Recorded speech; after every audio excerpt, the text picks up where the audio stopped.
आज़ादी के लिए क्यों चुनी गई थी अगस्त महीने की 15 तारीख। 15 अगस्त का दिन हर भारतीय के दिल में गर्व और सम्मान की भावना देता है। यही वह दिन था जब अंग्रेजी हुकूमत से देश को आज़ादी मिली थी। भारत में हर साल 15 अगस्त को पूरे देश में उत्साह और गर्व के साथ स्वतंत्रता दिवस मनाया जाता है।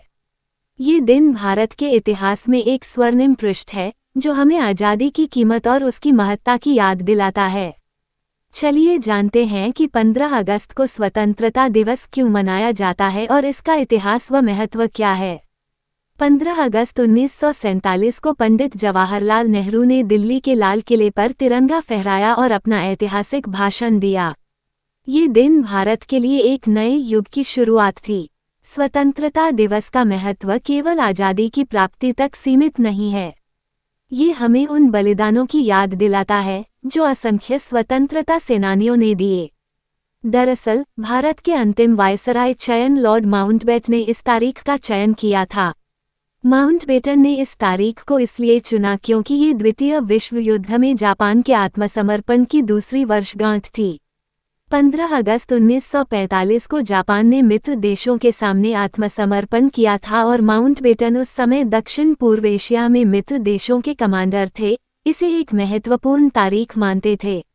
इसके अलावा माउंटबेटन ने जून 1947 में घोषणा की कि भारत 15 अगस्त 1947 को स्वतंत्र होगा। इस तारीख को चुनने में प्रशासनिक और राजनीतिक तैयारियां भी शामिल थीं, क्योंकि ब्रिटिश सरकार भारत को जल्द से जल्द सत्ता हस्तांतरित करना चाहती थी।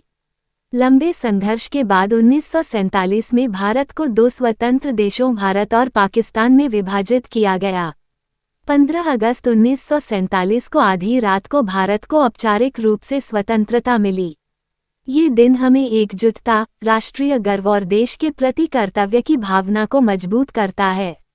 हर साल 15 अगस्त को लाल किले पर प्रधानमंत्री तिरंगा फहराते हैं और राष्ट्र को संबोधित करते हैं।